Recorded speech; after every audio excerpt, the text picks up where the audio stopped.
en esta mañana donde celebramos, como mencioné, de una manera particular el Domingo de Resurrección, pero cada domingo celebramos el Evangelio. Vamos a estar examinando las Escrituras conforme a este tema. Vamos a orar al Señor y pedirle que Él bendiga la predicación de su palabra y que abra nuestro entendimiento para comprender la verdad. Así que vamos a inclinar nuestros rostros y encomendarnos al Señor. Padre bueno, Dios eterno que estás sentado en tu trono, Señor, queremos rogarte de manera especial en esta mañana que tu Santo Espíritu hable a nuestros corazones utilizando tu palabra. Señor, que traigas salvación a este lugar, santificación. Señor, que aquellos que aún no han puesto su confianza en Cristo vean hoy a Cristo con claridad siendo expuesto, Señor. Y te pedimos que bendigas y edifiques nuestros corazones a través de la proclamación de la verdad, Señor, de Jesucristo resucitando entre los muertos. Te pedimos esto en el nombre de Jesús. Amén y amén.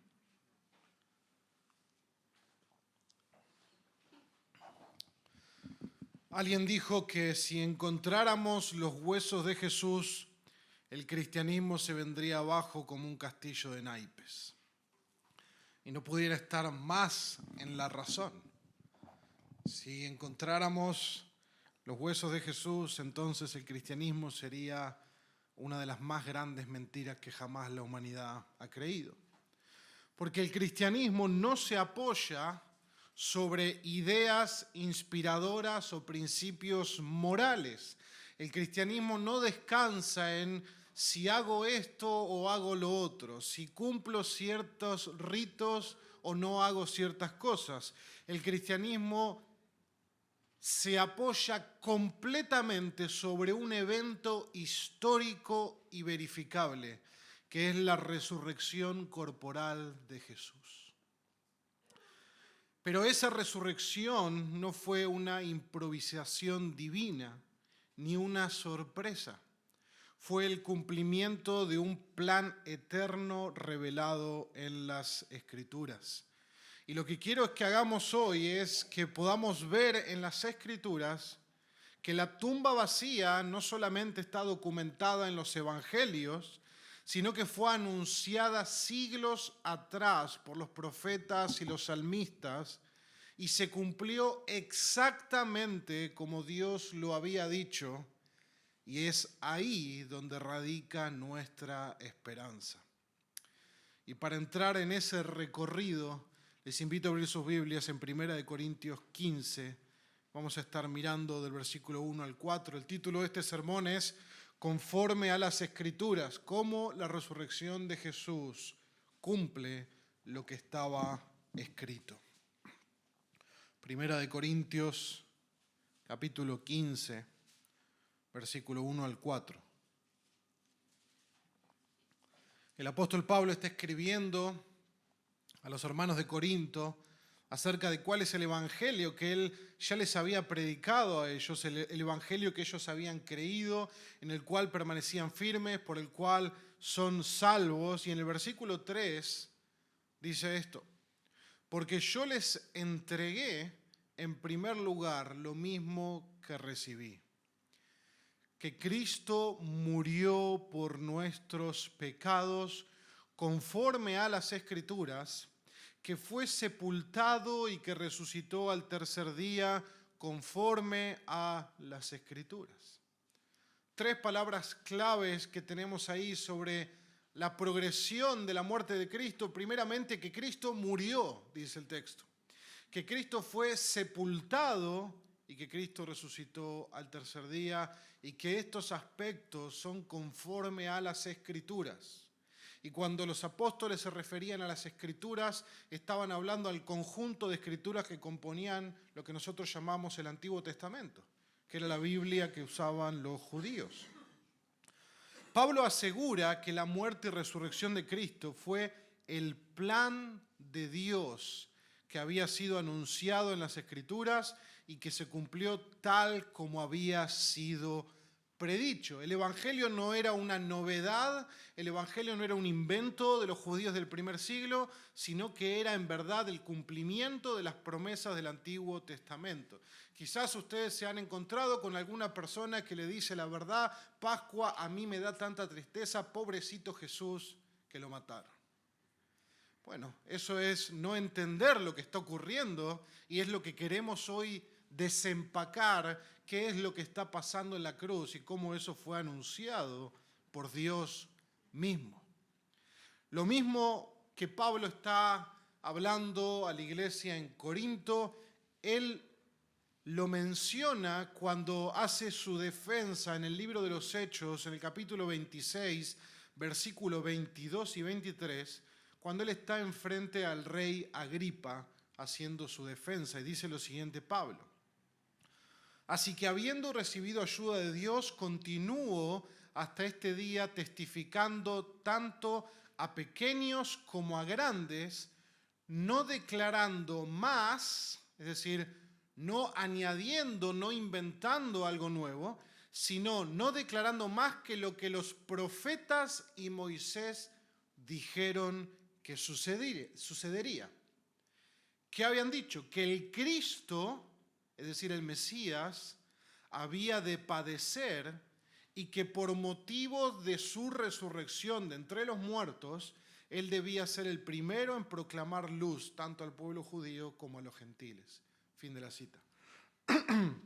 Entonces Pablo, cuando está defendiendo su ministerio ante el rey Agripa, dice: yo no estoy hablando nada nuevo. Yo estoy proclamando lo que ya los profetas del Antiguo Testamento, lo que los judíos afirman como la palabra de Dios, que ya había anunciado que el Mesías había de padecer, moriría y que sería levantado de entre los muertos. Entonces no pueden acusar a Pablo de que él ha inventado algo. Él simplemente está comprobando que se cumplió lo que Dios había dicho.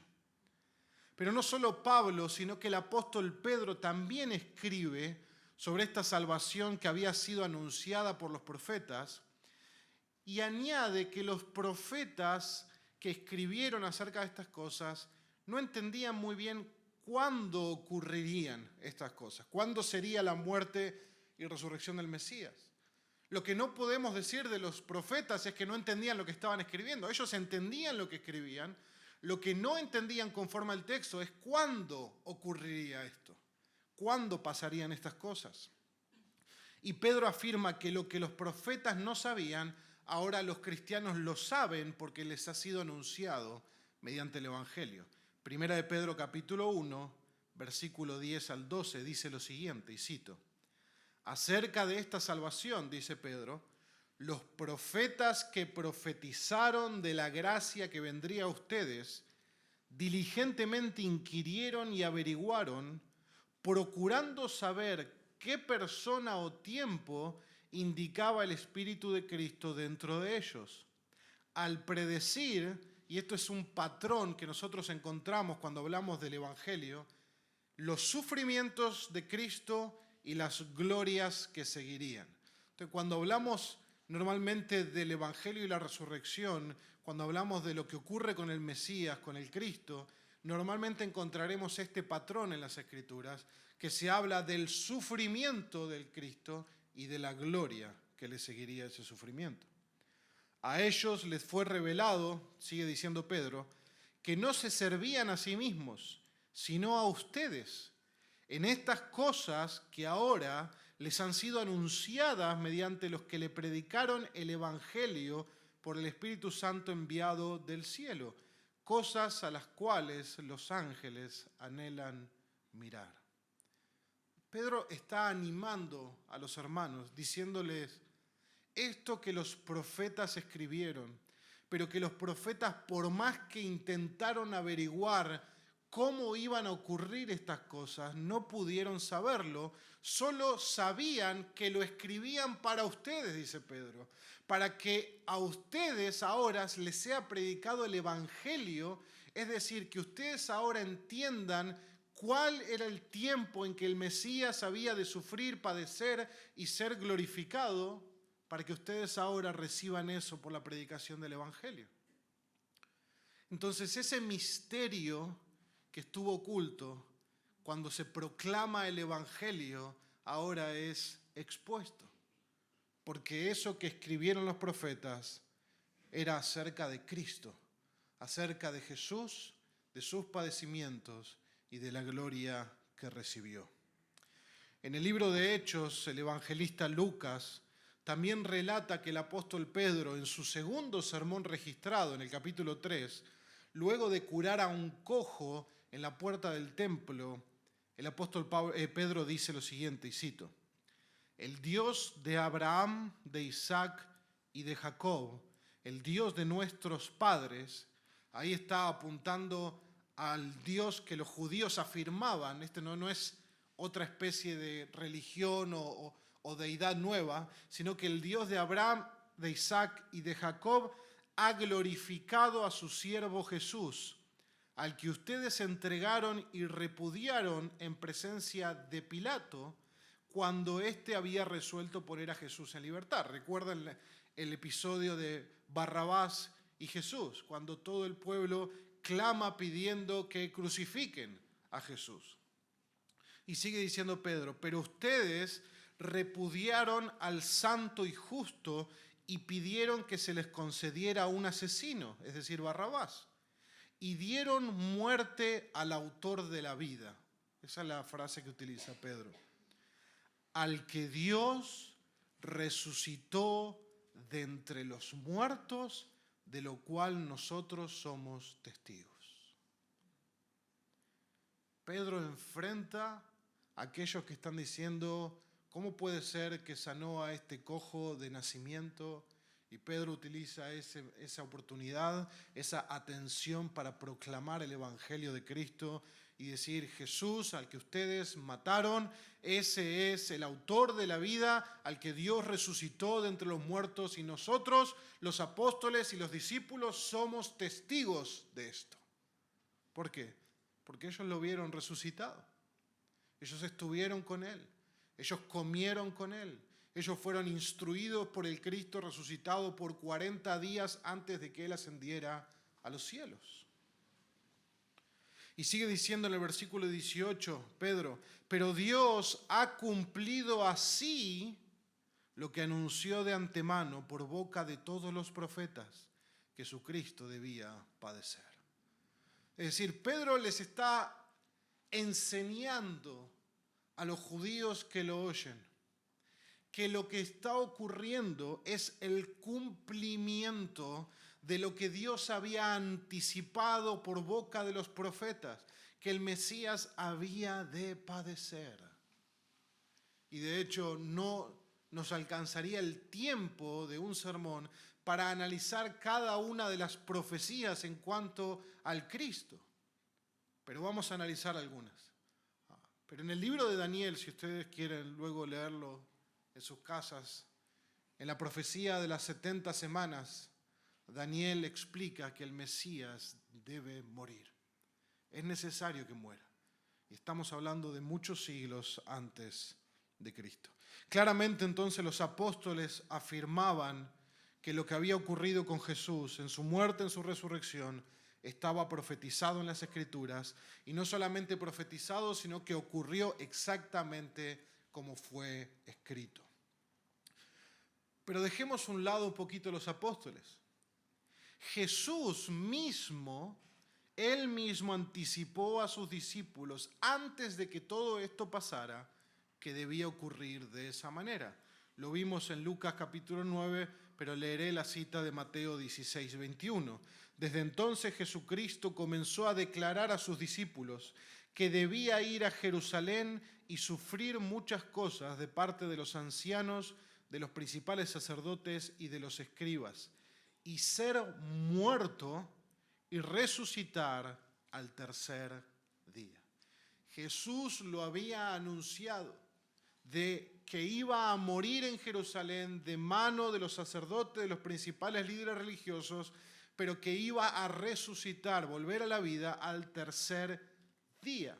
En otras ocasiones Jesús dice, derriben este templo y lo reconstruiré en 3 días, hablando de su propio cuerpo. A los escribas y fariseos que le pedían a Jesús una señal, Jesús les dijo en Mateo 12:39. Dice, una generación perversa y adúltera demanda una señal, y ninguna señal se les dará, sino la señal de Jonás el profeta.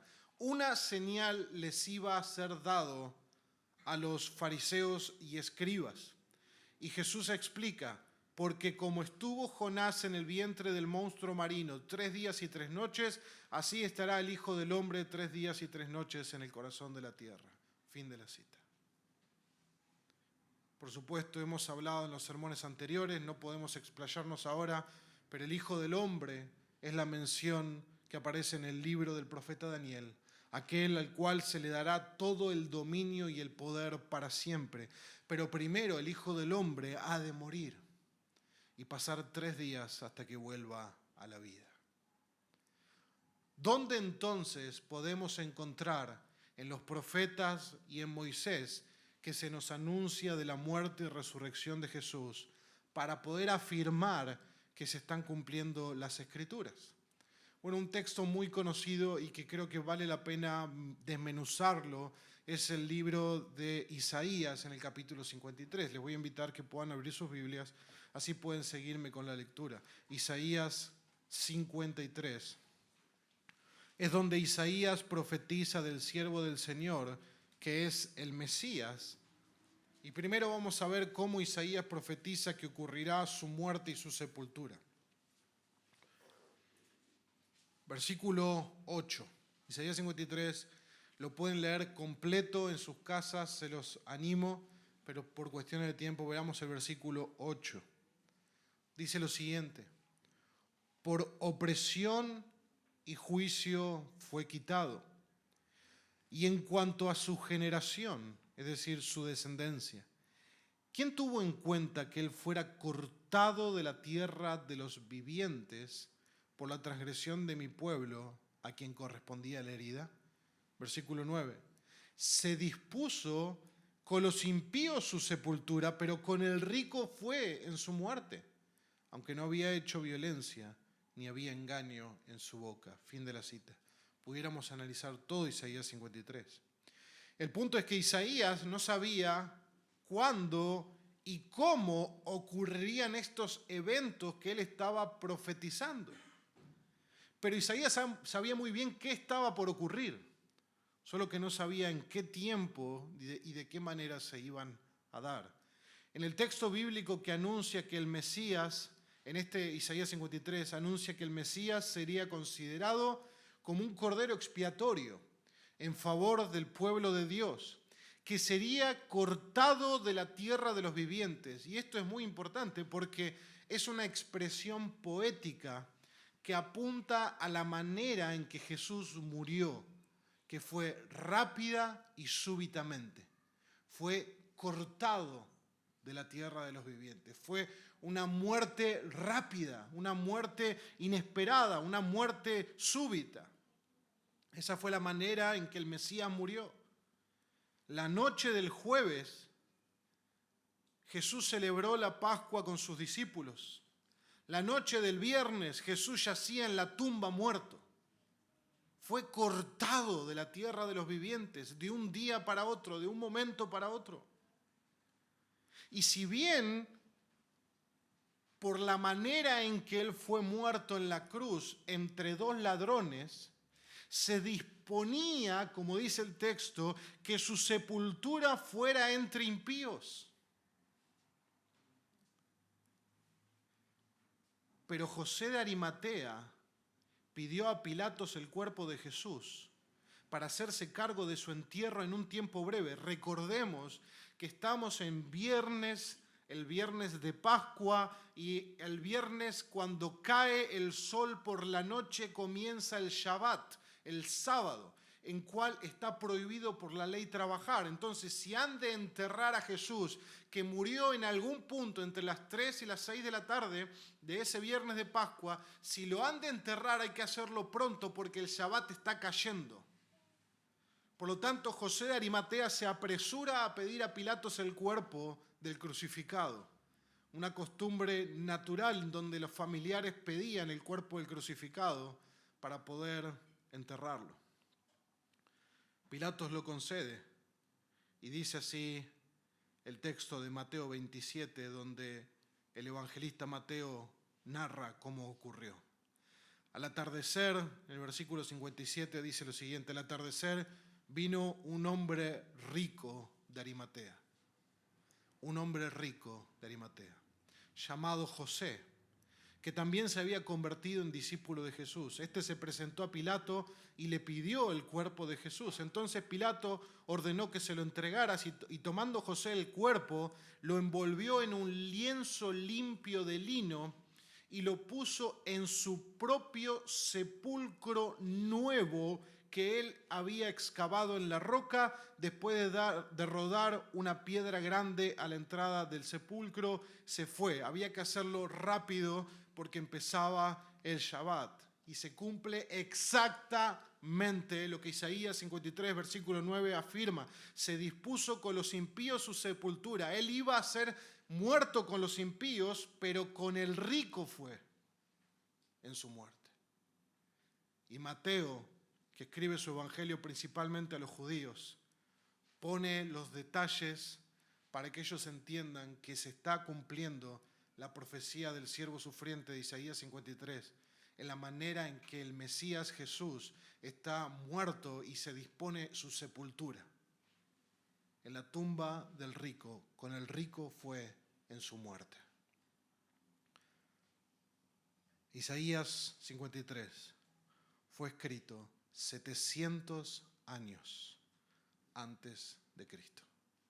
700 años antes de que estos acontecimientos ocurrieran. Isaías escribió en el rollo que iba a disponerse su sepultura con los impíos, pero que iba finalmente con el rico ser en su muerte. Y exactamente Dios llevó a cabo el cumplimiento de ese texto, de esa profecía. Pero Isaías 53 no solo nos enfoca en la muerte y en la sepultura del Mesías, que nos habla de una muerte rápida, fue cortado, fue una muerte expiatoria, y pudiéramos encontrar muchos más detalles en Isaías 53, los primeros 12 versículos, sobre el tipo de muerte que llevó Jesús. Pero Isaías enfatiza entonces que fue muerto, que fue sepultado con el rico. Pero no solamente habla de la muerte y la sepultura, sino que habla algo más. Anticipa su resurrección. Leamos versículo 10 en adelante. Dice: pero quiso el Señor quebrantarlo, sometiéndolo a padecimiento. Cuando Él se entregue a sí mismo como ofrenda de expiación, y esta es la única vez que vamos a poder encontrar en las Escrituras que una persona se ofrece como ofrenda de expiación. Porque lo que se ofrecía como ofrenda de expiación eran animales, o cordero, o machos cabríos. No se ofrecía nunca un ser humano como expiación, salvo el siervo sufriente, el Mesías. Cuando Él se entrega a sí mismo y nuevamente afirma lo que ocurrió en la cruz, no fue que a Jesús lo emboscaron y que todo ocurrió tan rápido que pobre murió. No. Él se entregó a sí mismo como un cordero que fue llevado al matadero. Él le dijo a sus discípulos: yo pudiera pedirle a mi Padre 12 legiones de ángeles. Es decir, una legión son 6.000 soldados romanos. 6 por 12, hagan su cuenta. Muchísimos, miles y miles de ángeles para guardarlo. Cuando lo vinieron a buscar al Getsemaní, en la peor hora, en el medio de la noche, con espadas, con antorchas, y le dijeron: ¿eres tú? Él dijo: yo soy. Y todos cayeron de espaldas al suelo. El pastor Suger Michelén habla de ese texto, dice como es el único momento en la pasión de Cristo en que el cordero ruge. Como diciendo: a mí nadie me puede capturar si yo no me entrego. El que habló y creó las galaxias se está entregando. Él se entregó a sí mismo como ofrenda de expiación. Y si eso ocurrió, entonces murió. Una ofrenda de expiación es cuando el sacrificio está completo. Pero luego no termina ahí, Isaías 53, sino que continúa y dice, verá a su descendencia, prolongará sus días y la voluntad del Señor en su mano prosperará. Debido a la angustia de su alma, él lo verá y quedará satisfecho. Por su conocimiento, el justo, mi siervo, justificará a muchos y cargará las iniquidades de ellos. Por tanto, yo le daré partes con los grandes y con los fuertes repartirá despojos. Esto habla de la gloria y la honra que alguien obtenía cuando había ganado una batalla, porque derramó su alma hasta la muerte y con los transgresores fue contado, llevó el pecado de muchos e intercedió por los transgresores. Isaías describe que luego de su sacrificio, él verá a su descendencia, prolongará sus días, verá y quedará satisfecho, y que el Señor le dará parte con los grandes, es decir, será recompensado por la victoria que obtuvo como un soldado recibe la parte del botín por ganar una batalla. La pregunta es, ¿cómo es que el siervo sufriente del Señor puede hacer eso si ha sido muerto y sepultado? ¿Cómo puede recibir esa recompensa y honor si ya dejó de vivir? La Reina Valera 60 dice, verá linaje, vivirá por largos días, verá el fruto de la aflicción de su alma y quedará satisfecho. Nuevamente la pregunta es, ¿cómo puede ser eso posible si él ha muerto? La Nueva Traducción Viviente, que es una traducción más dinámica, lo dice de esta manera. Cuando su vida sea entregada en ofrenda por el pecado, tendrá muchos descendientes, disfrutará de una larga vida, en sus manos el buen plan del Señor prosperará. Cuando vea todo lo que se logró mediante su angustia, quedará satisfecho. La única manera en que eso puede ocurrir es si el mismo Mesías que es muerto y sepultado vuelve a la vida al ser resucitado de entre los muertos. La única manera en que él puede recibir el honor de haber triunfado es si vuelve a la vida probando su victoria. Si el Mesías queda muerto, ¿cómo se comprobará que en verdad cumplía la Escritura?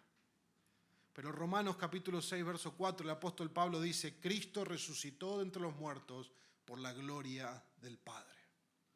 El Mesías volvió a la vida, el Mesías cumplió la voluntad del Señor. Cuando Cristo murió en la cruz, Él dijo, consumado es, tetelestai. Todo ha sido cumplido, todo ha sido hecho.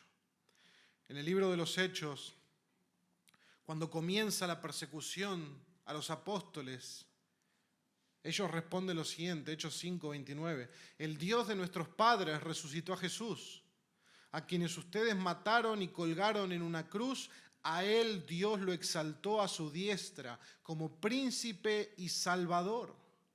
Fíjense la honra y la gloria que van después de la cruz. La honra y la gloria que van después del sufrimiento del Mesías. Así como lo profetizó Isaías 53, así como Daniel habló del Hijo del Hombre, así nosotros vemos ahora que el Mesías, según el apóstol Pedro, Dios lo exaltó a su diestra como príncipe salvador para dar arrepentimiento a Israel y perdón de pecados. Y nosotros somos testigos de estas cosas. Dios resucitó a su Hijo, dándole gloria y honor como fue anunciado en las Escrituras. Pablo, cuando escribe su carta a la iglesia de Filipos, en el capítulo 2, él explica que posterior a su humillación y a su obediencia de Jesús hasta la muerte de la cruz, dice lo siguiente, que esa es la razón por la cual Dios también lo exaltó hasta lo sumo y le confirió el nombre que es sobre todo nombre, para que en el nombre de Jesús se doble toda rodilla de los que están en el cielo, en la tierra y debajo de la tierra, y toda lengua confiese que Jesucristo es Señor, para gloria de Dios Padre. Nuevamente se enfatiza la gloria, el honor y el repartir despojos que Dios le ha dado al Mesías luego de ofrecer su vida hasta la muerte. Hermanos, podemos afirmar sin lugar a dudas que Jesús es el Mesías que se describe en Isaías 53, el siervo del Señor, que murió, que fue sepultado y que resucitó al tercer día conforme a las Escrituras. No hay lugar a dudas al respecto. Y ese detalle de resucitar al tercer día es fundamental porque también cumple las Escrituras. La resurrección de Jesús debía ser a la brevedad.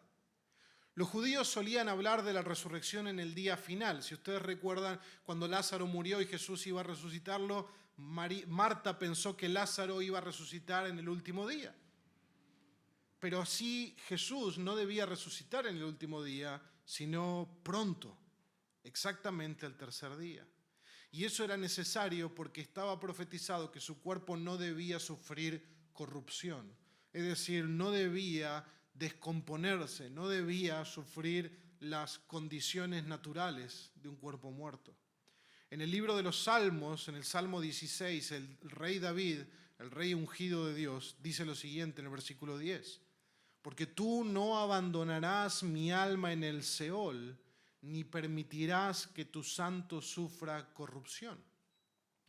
Si bien David está hablando de una situación, de una experiencia propia de manera poética, porque es un salmo, estaba el Espíritu Santo quien inspiró a David anticipando lo que el verdadero rey escogido iba a experimentar. Y para no dejar ninguna duda al respecto, el mismo Espíritu Santo lo cita en su cumplimiento en el primer sermón de Pedro en el libro de Pentecostés. Perdón, en el libro de Hechos en Pentecostés. No hay un libro de Pentecostés, no lo busquen. En el libro de Hechos. Pedro dice lo siguiente, lo voy a citar, lo quieren leer, Hechos 2, 22. Hombres de Israel, dice Pedro, escuchen estas palabras. Jesús el Nazareno fue entregado por el plan predeterminado y el previo conocimiento de Dios. Y ustedes lo clavaron en una cruz por manos de impíos y lo mataron. Pero Dios lo resucitó, poniendo fin a la agonía de la muerte, puesto que no era posible que él quedara bajo el dominio de ella. ¿Por qué? Porque Jesús no pecó, la muerte no tenía dominio sobre él. Porque David dice, está Pedro en Pentecostés, el día que el Espíritu Santo llega, la promesa del Padre, está siendo inspirado por el Espíritu Santo en esta predicación que Lucas por medio de la investigación reconstruye para dejarla en el libro de los Hechos, también inspirado por el Espíritu Santo. Y Pedro está diciendo, esto es lo que David dice de él. ¿De quién David dice estas cosas? Pues tú no abandonarás mi alma en el Hades, ni permitirás que tu santo vea corrupción. Me has hecho conocer los caminos de la vida, me llenarás de gozo con tu presencia. Hermanos, dice el apóstol, del patriarca David les puedo decir que murió y fue sepultado, su sepulcro está entre nosotros hasta el día de hoy. Pero siendo profeta, es decir, David en un rol de profeta anunciando la palabra de Dios, sabiendo que Dios le había jurado sentar a uno de sus descendientes en su trono, miró hacia el futuro y habló de la resurrección de Cristo, que ni fue abandonado en el Hades, ni su carne sufrió corrupción. A este Jesús resucitó Dios, de lo cual nosotros todos somos testigos. Pedro está predicando y diciendo, David escribió de Jesús que su cuerpo no iba a experimentar la corrupción. Y es interesante, y pudiéramos desviarnos en hablar del pacto davídico, porque David lo menciona y Pedro lo menciona. Dios le había jurado sentar a uno de sus descendientes en su trono. Jesús es el cumplimiento del pacto davídico. Él es el descendiente de David. Él es el hijo de David, el rey de Israel, el que se ha de sentar en el trono de David. Él tiene esa autoridad. El apóstol Pedro llama profeta a David al haber anunciado la resurrección de Cristo. Su cuerpo no experimentaría la corrupción natural de la descomposición, sino que volvería a la vida el tercer día. Y Pablo mismo utiliza este texto cuando predica el Evangelio en Antioquía de Pisidia. También en el libro de los Hechos, capítulo 13, dice el apóstol Pablo: nosotros les anunciamos las buenas nuevas de que la promesa hecha a los padres, Dios la ha cumplido a nuestros hijos al resucitar a Jesús. Y más adelante dice: y en cuanto a que lo resucitó de entre los muertos para nunca más volver a la corrupción. Dios ha hablado de esta manera: les daré las misericordias santas y fieles prometidas a David. Por tanto, dice también en otro salmo: no permitirás que tu santo vea corrupción. Porque David, después de haber servido al propósito de Dios, durmió, fue sepultado con sus padres y vio corrupción. Es decir, David volvió al polvo, por decirlo de una manera. Pero aquel a quien Dios resucitó no vio corrupción. Maravilloso. Pablo afirma entonces que al resucitar Jesús, Dios cumplió la promesa hecha a los padres. Es una manera de decir lo que Dios había anunciado en las Escrituras que Él iba a hacer. Jesús se convierte en el primer ser humano que resucita para no volver a morir jamás. Tenemos una famosa resurrección en Juan 11, la de Lázaro. Lázaro resucitó y los judíos ya lo querían matar de vuelta. Denle un receso a Lázaro, por favor. Pero Lázaro volvió a morir eventualmente. Pero Jesús, y solo la tumba de Jesús, ha quedado para siempre vacía. Y esa tumba vacía es la prueba más grande de que Él verdaderamente es el Cristo, el Hijo de Dios. Es la prueba de que Él nunca había pecado, que por eso la muerte no tenía autoridad sobre Él. Es la prueba de que Él verdaderamente murió en la cruz. No fue una ilusión, no fue algo pactado. Él verdaderamente murió en esa cruz. Recibió el castigo de la ira de Dios por los pecadores. Él verdaderamente fue sepultado en una tumba, envuelto en linos, con una guardia romana custodiando la tumba. Él verdaderamente resucitó entre los muertos al tercer día, cumpliendo las Escrituras. La tumba vacía nos dice que Dios es veraz y que todo lo que Él ha prometido se cumplirá, así como se cumplió la resurrección de su propio Hijo. Eso es lo que nos asegura la tumba vacía. Pero toda esta información no es para que simplemente nosotros tengamos más conocimiento intelectual, sino que Dios espera una respuesta ante esto. ¿Qué espera Dios de nosotros ante la realidad de que Cristo resucitó conforme a las Escrituras? Bueno, vamos a dejar que la misma Escritura lo responda en Hechos capítulo 3. Pedro finaliza ese sermón diciendo lo siguiente: pero Dios, en Hechos capítulo 3, verso 18, Dios ha cumplido así lo que anunció de antemano por boca de todos los profetas, que su Cristo debía padecer. Por tanto, como resultado de esto, a la luz de esto, arrepiéntanse y conviértanse para que sus pecados sean borrados, a fin de que tiempos de alivio vengan de la presencia del Señor. ¿Cómo debemos responder ante la realidad de la tumba vacía y la resurrección de Cristo? Arrepiéntanse de sus pecados y vuelvan a Dios de todo corazón, para que sus pecados sean borrados. Por eso murió Cristo, por eso fue sepultado, por eso resucitó, para que pudiéramos obtener por la gracia de Dios, por medio de la fe, el perdón de nuestros pecados. Pero nuestra respuesta para poder obtener el perdón, para poder recibir el regalo de la salvación, es el arrepentimiento y la fe. Es el arrepentimiento y la fe. De otra manera no podemos tener perdón para nuestros pecados. El otro día nos sentábamos con mis hijas, el viernes, a mirar un video en YouTube de un hombre que iba en las procesiones en medio de Jerusalén.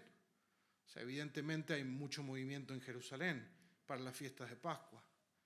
E iba una procesión de católicos y de ortodoxos griegos y de repente esta persona entrevista a alguien de los que está ahí y le pregunta por qué estaban haciendo la procesión, el Vía Crucis, y él decía, para poder pagar nuestros pecados. Y eso es no entender la tumba vacía. La tumba vacía es que el Hijo de Dios es el único que puede pagar nuestros pecados. El Hijo de Dios es el único que puede soportar la ira de Dios por nuestros pecados, lo que merecemos nosotros. Él es el único que puede absorber la ira eterna de Dios que tiene nuestro nombre y apellido, morir, ser sepultado y resucitar porque Él nunca pecó, y ofrecer un perdón completo para todo aquel que se acerca a Él por el arrepentimiento y la fe. Jesús vino al mundo a morir en la cruz, a recibir la ira de Dios que merecen los pecadores, de tal manera que pueda otorgar perdón de pecados a todo aquel que cree en Él y se arrepiente. Resucitó al tercer día para demostrarle al universo entero, a todo el cosmos, que Él venció el pecado y la muerte en la cruz. Hoy es el día. Amigo, amiga que nos visitas, hoy es el día para que te arrepientas de todos tus pecados delante de Dios.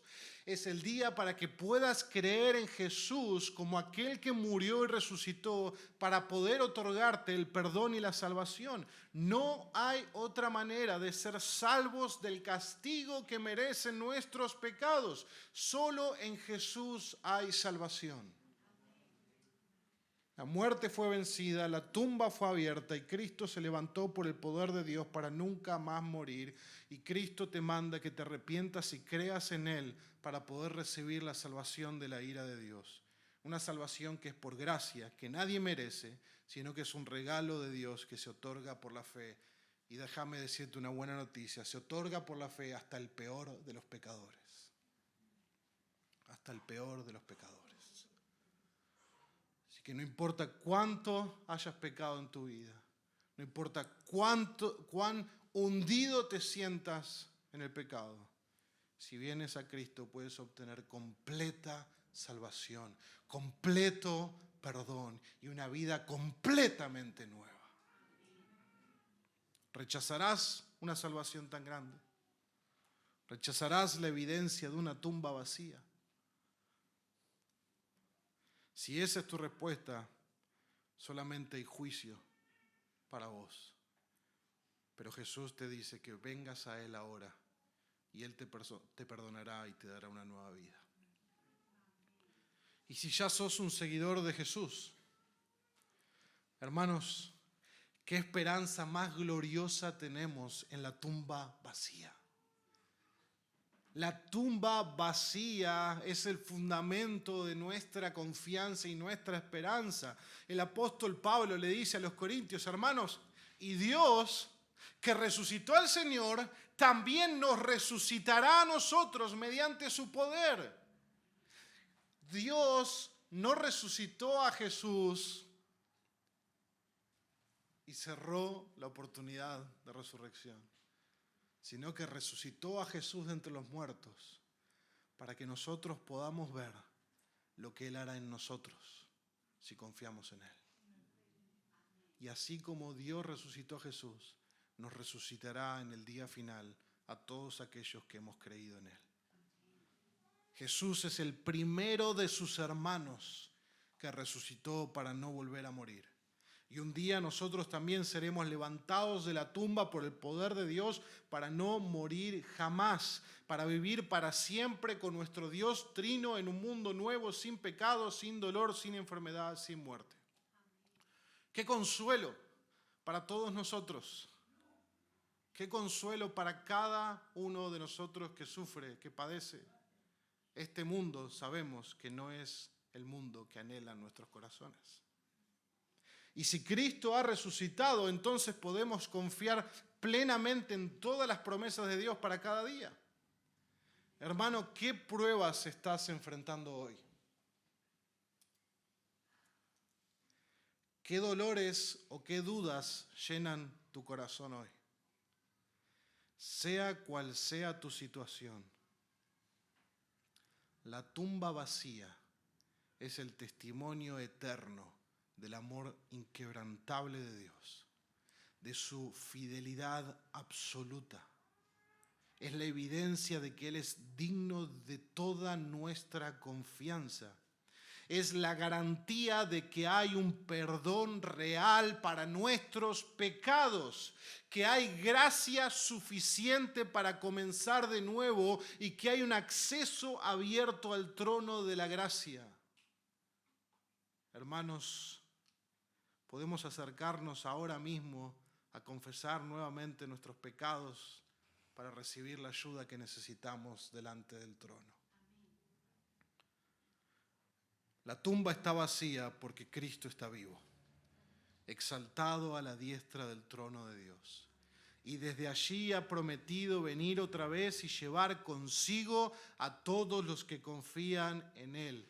En ese glorioso día, hermano, hermana, en ese glorioso día tu tumba y la mía también quedará vacía, porque la resurrección de Cristo no solo cambió la historia, cambió tu destino y mi destino por la eternidad.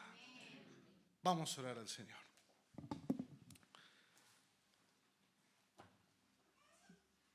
Señor, te damos gracias. Te damos gracias por Jesús. Te damos gracias por la tumba vacía. Te damos gracias por la esperanza que tenemos que en aquel día nuestras tumbas quedarán vacías también. Que así como Cristo fue levantado por la gloria del Padre, ese Espíritu nos resucitará a nosotros para estar con Cristo por siempre, jamás. Donde disfrutaremos de su presencia, donde disfrutaremos de delicias a su diestra para siempre, en una nueva creación, en un nuevo cielo, en una nueva tierra donde morará solamente la justicia, donde eternamente el Hijo de Dios llevará en su cuerpo las marcas de la cruz. Qué maravilloso, Señor. Qué maravilloso que ese regalo, que es impagable, nos has otorgado por gracia. Y que lo único que pides a todo aquel que quiera recibir esa salvación es acercarse en arrepentimiento y fe. Señor, consuela a aquellos que han venido cargados, trae descanso a aquellos que han venido trabajados, sabiendo que Jesús ya hizo todo en la cruz. Consumado es. Y que ahora, Señor, podamos tener renovadas fuerzas para obedecerte, amarte y darlo todo para vivir para tu gloria. Te lo pedimos en el nombre de Jesús. Amén y amén.